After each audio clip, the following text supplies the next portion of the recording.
और अब अपने पड़ोस की ज़रा ख़बर लेते हैं, जहां जो डिस्कोर्स है वो इनवर्ड हो चुका है और इस बात का सुराग लगाने की कोशिश की जा रही है कि क्या फ्लॉस थे, कहाँ कमज़ोरियाँ थी ऑपरेशन सिंदूर में कि पाकिस्तान के मुकाबले में इस हजीमत का सामना करना पड़ा। तो कुछ बयानात तवातर से सामने आ रहे हैं। ऐसा लग रहा है कि सांप आहिस्ता आहिस्ता पटारी से निकल रहा है, बिल्ली आहिस्ता आहिस्ता थैले से बाहर आ रही है। सेठ साहब, जयशंकर साहब ने जेडी वैंस की फ़ोन कॉल के हवाले से कुछ बातें कहीं ऐसे जैसे वो सस्पेंस क्रिएट करने की कोशिश करें। फिर उसके बाद शिव कुमार साहब, उनके एक डिफेंस अताशी है इंडोनेशिया में, उन्होंने वहाँ पर बात करते हुए कुछ बताया कि कोई कॉन्स्ट्रेंट्स थे जिसकी वजह से हम उस तरह परफॉर्म नहीं कर सके जिस तरह से हमारी कैपेबिलिटीज़ थी। लेकिन जो सबसे अहम बयान है वो इंडियन नायब आर्मी चीफ का है। वो कह रहे हैं कि पाकिस्तान को चीन से इंडिया की लाइव इंफॉर्मेशन मिल रही थी, जिसकी वजह से ये सब हुआ, क्योंकि चाइना की स्ट्रेटजी है कि उधार की छुरी से वार करो। और ये कि वो हमें बता रहे थे डीजीएमओ की बातचीत के दौरान कि आपके जो इस वक्त वेक्टर्स हैं वो इस लोकेशन के ऊपर मौजूद है और अलर्ट है, तो प्लीज़ आप उन्हें रिमूव कर लें। तो ये सब खतरनाक बातें हैं और आइंदा के लिए हमें अपनी स्ट्रेटजी को अच्छी तरह डिफाइन और डिज़ाइन करना होगा। जहाँ जहाँ सप्लाई चेन में प्रॉब्लम्स हैं उनको दूर करना होगा। ये सब वहाँ के मीडिया में अब डिस्कस हो रहा है कि भारत डायरेक्ट अब एतराफ़ नहीं कर रहा अपनी नाकामी का, बल्कि उसके लिए कोई ना कोई एक्सक्यूजेस क्रिएट कर रहा है। इसकी क्या वजह हो सकती है और क्या ब्लेम चाइना पे शिफ्ट करने के बाद वो अपनी नाकामी को इस तरह से छुपाना चाह रहा है? जी हाँ, जाहिर है। देखिए ना, नरेंद्र मोदी ने अपना सारा पॉलिटिकल कैपिटल जो है इस स्ट्राइक के ऊपर स्टेक कर दिया था। और वो जो आगे तो जिनके ना दो चपेट पहिया ने थे, then they have to think करना की है। तो इसलिए मैंने उसी वक्त कह दिया था, आपको याद होगा कि ये आप देखिएगा जैसे जैसे ये बात चलेगी, इंडियन मीडिया जो इस वक्त पाकिस्तान को गालियां दे रहा है और नरेंद्र मोदी को और जयशंकर साहब को हीरो बनाया हुआ है, ये उनके गले पड़ेंगे इवेंचुअली। और ये अभी तक तो कुछ मानने के लिए तैयार नहीं है, फिर आहिस्ता आहिस्ता मान जाएंगे। और अब वो एक्सक्यूजेस देने शुरू कर दिए। पहले तो मानते नहीं थे कि गड़बड़ हुई है, कुछ गड़बड़ हुई है या जहाज गिरे हैं। ये मेरा ख्याल है पूरा महीना ये तो बात ही नहीं मानी उन्होंने, महीना नहीं तो कम से कम 2-3 हफ्ते। फिर उसके बाद पूरी बात ही नहीं करते थे, फिर कभी एक बात करते थे, कभी दूसरी बात करते थे। अभी तक इन्होंने पहलगाम के जो लोग हैं जिन्होंने ये किया है उसको, उनके बारे में इन्होंने कुछ बताया ही नहीं। वो कौन थे, क्या थे, बस बना बनो के एक बयानिया शुरू कर दिया काम, और वो बयानिया बिक नहीं रहा है। हर जगह पे जाके बेचने की कोशिश की है, वो बिक नहीं रहा है। तो अब हिंदुस्तानी लोग भी पागल तो नहीं है ना, बेवकूफ तो नहीं है। तो उन्होंने obviously they started asking questions, जो हम पहले दिन से कह रहे थे, हमें तो गालियां दे रहे थे। अब जाके समझ आई है कि यार इंडियन पब्लिक के साथ हाथ हो गया। अब हाथ हो गया तो अब क्या किया जाए? आहिस्ता आहिस्ता तो अपनी क्रेडिबिलिटी जो है उसको बरकरार रखना है। तो अब ये सवाल पूछने शुरू कर दिए।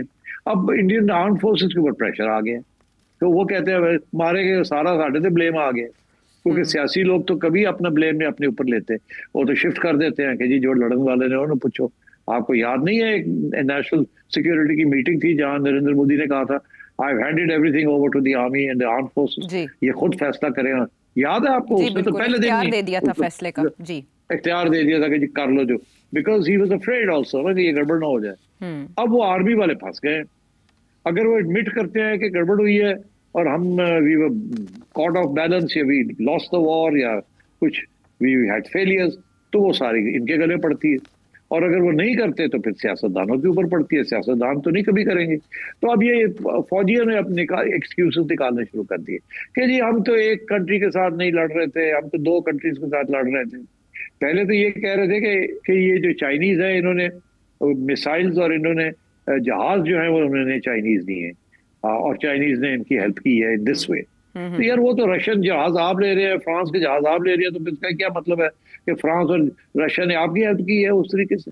तो मतलब है हथियार तो आप कहीं से भी ले लें, इस्तेमाल तो आपने करनी है। तो यही तो फ्रांसीसी रो रहे हैं इस वक्त कि यार साढ़े जहाज से ठीक सब तुसी की किया और वो इंडियंस जो है वो फ्रांसीसियों के साथ भी लड़ रहे हैं, तो जी थोड़े जहाज नहीं ठीक वो इसीलिए वो मारे जा रहे हैं।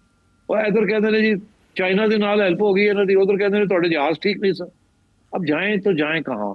तो इसलिए आई थिंक बड़ी सोल सर्चिंग होनी पड़ेगी। और इंडिया के अंदर लोग हैं जो ये अब सवाल पूछना शुरू कर दिया उन्होंने कि ये किया क्या आप लोगों ने बिटवीन दी आर्म फोर्सेस। कहते हैं कि जी हमें तो रोका गया। ये जो इंडोनेशिया के अंदर जो साहब अब लपक के खड़े हो गए, पता नहीं कौन है ये, शिव कुमार, वो कहते हैं शिव कुमार चौथे मोहल्ले खड़ा हो गया जाके लो लेवल डिफेंस अटैची। अब आप बात करें, वो कहीं ना कहीं बात कर रहा होगा, उससे बात कर दी, वो इज अ नोबडी। तो अब वो कि जी वो देखें जी हमें तो रोक दिया गया, हम तो ये कर सकते थे, वो कर सकते थे, हमें रोक दिया गया from doing this and doing that, which is not true. So अभी नहीं 72 जहाज जो है चढ़ के आपके ऊपर आ जाते और मिसाइल फायर करनी शुरू कर देते। It's not just like that. तो आई थिंक एक्सक्यूजेस तो बनाएंगे, फौज अपने आप को प्रोटेक्ट करने की कोशिश करेगी, पॉलिटिशियंस अपने आप को प्रोटेक्ट करने की कोशिश करेंगे, एक दूसरे के ऊपर इल्जाम लगेंगे और फिर आखिर में आके दोनों कहेंगे जी ऐसी तो ठीक था। और चाइना भी आ गया, और चाइना तो देखे ना, वो तो बहुत बड़ा है, ये है वो है, हम एक के साथ तो नहीं, हम तो दो के साथ लड़ रहे थे, एक ही के साथ लड़ रहे थे आप। नहीं तो फिर आप ऐसे कहते हैं तो फिर हम भी ये कहेंगे हम तो आपके साथ भी और रूस के साथ भी और फ्रांस के साथ लड़ रहे। It's not like that. तो इस इल्ज़ाम के ऊपर, ये तो डायरेक्ट चाइना पे इल्ज़ाम है, जवाब कहाँ से आएगा? हमारे यहाँ तो जवाब दिया जा रहा है, हमारे कुछ सहाफ़ी भी ट्विटर पर जवाब दे रहे हैं कि ये पाकिस्तान की अपनी हिकमत अमली थी, दिफाई हिकमत अमली, जिसकी वजह से कामयाबी मिली। क्या चाइना इस पर जवाब देगा? नहीं, चाइना नहीं जवाब देगा, हमने जो दे दिया है। सिर्फ हमने जवाब नहीं दिया, देखिए ना हमारी जो स्ट्रेंथ है वो सच्चाई में थी। हमने शुरू में ही सारे फॉरेन कॉरेस्पॉन्डेंट्स और दुनिया को बता दिया कि इस तरीके से हमने ये सब कुछ किया है। जो सारी ब्रीफिंग्स डीजी ISPR ने की या एयर मार्शल्स ने की, they were excellent briefing, excellent. सारे फॉरेन कॉरेस्पॉन्डेंट्स जो है ना वो कन्विंस हो गए कि we are telling the truth, and it was a day by day briefing, hour by hour. जी। तो इंडिया ने तो हर स्टेज पे छुपाने की कोशिश की ना, जो कि उनके खिलाफ गई है ये बात कि वो तो ट्रांसपेरेंट है ही नहीं इंडियन गवर्नमेंट और इंडियन आर्म फोर्सेस। तो इसलिए I think we scored much better on transparency, honesty, integrity, और हमने बता दिया कि भाई इस तरीके से सारा कुछ हुआ है, जो कि India was not even experiment thinking कि इट वुड बी जैसे वो परवीन सोनी साहब कहते हैं कि it was a concerted effort, पूरा एक प्लेटफॉर्म था। It was not just the aircraft, it was not just this और that, it was a whole system, ecosystem बनाया हुआ था in order to combat the advantage that the Rafales had, which they succeeded in doing. And this is something India will now have to work to see. How do you offset this? Because the Rafales are genuinely zabardast aircraft, except that they found a way of negating them, Pakistanis. And that is where the brilliance lies. Risk-taking, adventure, and professionalism. Training. No joke. And coordination. Communication. बाकी ये कि जी Indian Chinese satellites जो हैं, वो बेदू satellite जो है वो इनको इन्फॉर्मेशन दे रहा था, यार कौन सी इन्फॉर्मेशन चाहिए थी आप? All you needed to know was के जी आपके जहाज जो है ना वो चढ़ गए एयर में, वो तो आपके एवैक्स जो है पाकिस्तान वालों ने वो तो 500 km तक देख लेते हैं, वो तो हमें नजर आ रहा था जब से वो ऊपर चढ़ना शुरू, तो उसके सैटेलाइट की तो जरूरत नहीं है। Not you need a Chinese satellite to put the coordinates of the missiles, for God's sake. ये सब ड्रामा है कि चाइनीज सैटेलाइट्स और ये और वो, कमाल है। कोई इनफैक्ट अगर किसी ने किसी की help directly in the war की है physically, that's Israel. Israeli drones, Israeli know how. Indian media ने खुद ये रिपोर्टिंग की है आयशा कि Israeli technicians were in Delhi, were in India, helping the Indian armed forces during this time. तो वो पाकिस्तान पे इस तरह से ब्लेम शिफ्ट करना चाहता है, लेकिन अगर असल लड़ाई इन अ वे ये इंडियन जर्नल भी तस्लीम कर रहे हैं, वहाँ ये बात भी हो रही है, असल लड़ाई अगर चीन के साथ है तो जैसा रवैया भारत पाकिस्तान के साथ रखता है वैसा चीन के साथ रखना मुमकिन है इंडिया के लिए? नहीं, सवाल ही पैदा नहीं होता। देखिए ना, इंडिया ने, चीन ने अभी तक कोई जवाब नहीं दिया। चीन के एक दो प्रोफेसर्स हैं जो कि हमेशा इंडियन मीडिया उनके पास जाता है, वो आगे से अपना मौक़िफ़ देते हैं, और वो मौक़िफ़ जो है वो बड़ा इंडिपेंडेंट किस्म का मौक़िफ़ होता है, but of course it reflects the Chinese way of thinking and the Chinese policy. Chinese government की तरफ से कुछ नहीं, वो अगर कुछ करते हैं तो वो एक्शन के साथ करते हैं, और वो एक्शन आपने देख ही लिया। उनकी एक पूरा अरुणाचल प्रदेश जो है वो उन्होंने नाम ही उसका बदल दिया, उन्होंने कहा जी ये तो डिस्प्यूटेड टेरिटरी है, उन्होंने मौका ढूंढ के वो कर दिया। आजकल इंडिया ने शोर डाला हुआ है कि सतलुज का पानी जो है वो कम आ रहा है, पता नहीं चाइना रोक तो नहीं रहा, and so on and so fourth. तो बात यह है कि वो तो इशारे तो हो चुके हैं ना कि अगर आप पाकिस्तान का पानी रोकेंगे ऊपर तो फिर आपके साथ भी ये सलूक हो सकता है।